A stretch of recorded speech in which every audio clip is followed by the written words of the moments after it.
உலகம் முழுவதும் புகழ்பெற்ற திருப்பதி ஏழுமலையான் கோவிலில் பிரசாதமாக வழங்கப்படும் திருப்பதி லட்டு குறித்து தற்போது சர்ச்சை நிலவுகிறது. திருப்பதி கோயிலில் லட்டு பிரசாதம் எப்போதிருந்து வழங்கப்படுகிறது தெரியுமா? சுமார் 300 ஆண்டுகளாக. தெரிந்து கொள்ள ஆர்வமாக இருக்கிறதா? சில நிமிடங்களோடு எங்களோடு பயணியுங்கள். திருப்பதி லட்டு பிறந்த கதையை பற்றி தெரிந்து கொள்ள.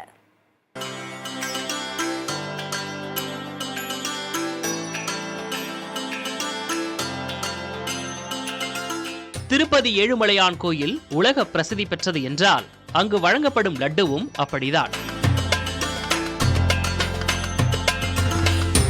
பல கோயில்களில் சாமி தரிசனம் செய்யத்தான் நீண்ட வரிசை இருக்கும்.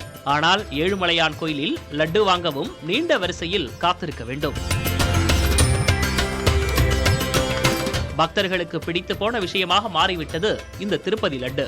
திருப்பதி ஏழுமலையான் கோயிலில் லட்டு பிரசாதம் வழங்குவது தொடங்கப்பட்ட ஆண்டில் நம்மில் தற்போது யாருமே பிறந்திருக்க மாட்டோம்.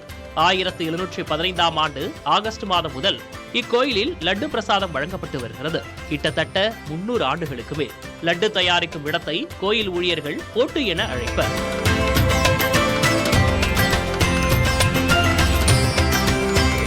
தொடக்க காலத்தில் லட்டு பிடிக்கும் பணியில் ஈடுபடுபவர்கள் பிரசாதத்தில் முடிவிடாமல் இருக்க மொட்டையடித்துக் கொண்டிருக்க வேண்டும், வேஷ்டி அணிந்திருக்க வேண்டும். இது போன்ற கட்டுப்பாடுகள் இருந்தன. திருப்பதி ஏழுமலையான் எப்படி பிரபலமானாரோ அதே போல லட்டுவும்.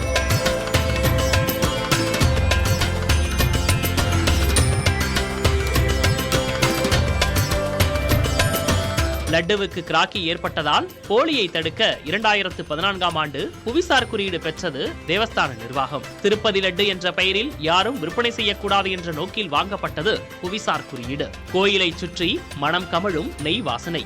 சாமி தரிசனம் ஒருபுறம் என்றால் லட்டு சாப்பிட வேண்டும் என்ற ஆவல் மறுபுறம்.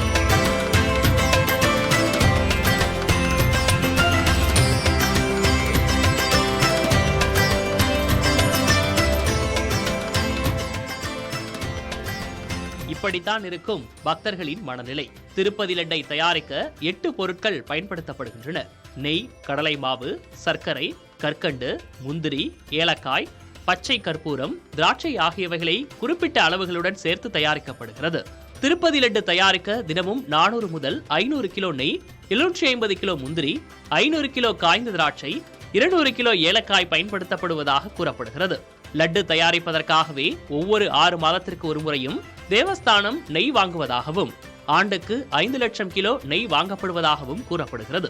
தினமும் 3,50,000 லட்டுகள் தயாரிக்கப்படுவதாகவும் விசேஷ நாட்களில் 4 லட்சம் லட்டுகள் தயாரிக்கப்படும் எனவும் கூறுகின்றனர். லட்டுவில் சேர்க்கப்படும் பொருட்கள் ஆன்லைன் ஏல முறையில் வாங்கப்படுகிறது. மூலப்பொருட்கள் உற்பத்தி செய்யப்படும் ஆலைகள் சுகாதாரமான முறையில் உள்ளதா என தேவஸ்தான அதிகாரிகள் ஆய்வு செய்வார்கள் என கூறப்படுகிறது.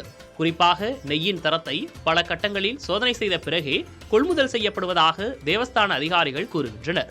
கடந்த 2022ஆம் ஆண்டு முதல் 2023ஆம் ஆண்டு வரை சுமார் 42 ட்ரக்குகளில் வந்த நெய்யை திருப்பி அனுப்பிவிட்டதாக கூறுகின்றனர். திருப்பதி தேவஸ்தானத்திற்கு சில ஆண்டுகளாக அமுல் நிறுவனம் அதிக அளவு நெய் விநியோகிப்பதாக தேவஸ்தான அதிகாரிகள் கூறுகின்றனர். கர்நாடகாவின் நந்தினி பிராண்ட் கடந்த ஆண்டுகளில் ஆவின் கூட திருப்பதி தேவஸ்தானத்திற்கு நெய் விநியோகித்துள்ளனர்.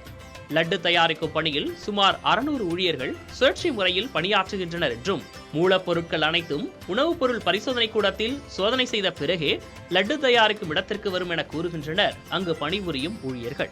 200 வருடங்களாக விறகு அடுப்பு மூலம் லட்டு பிடிக்கப்பட்டு வந்த நிலையில் தற்போது மாடர்ன் கிச்சனாக மாற்றப்பட்டிருக்கிறது. கிச்சன் முழுவதும் சிசிடிவி கேமராக்கள் பொருத்தப்பட்டு கண்காணிக்கப்படுவதோடு லட்டு பிடிக்கும் பணியில் உள்ள ஊழியர்களுக்கு அவ்வப்போது மருத்துவ பரிசோதனையும் செய்யப்படுவதாக கூறப்படுகிறது. இப்படி தயாரிக்கப்படும் லட்டுவில் நெய்க்கு பதிலாக விலங்கு கொழுப்பு கலக்கப்படுவதாக சர்ச்சை எழுந்துள்ளது. விசாரணை விரிவடையும் போதுதான் திருப்பதி லட்டுவில் நெய் மனம் கமழ்கிறதா என்பது தெரிய வரும்.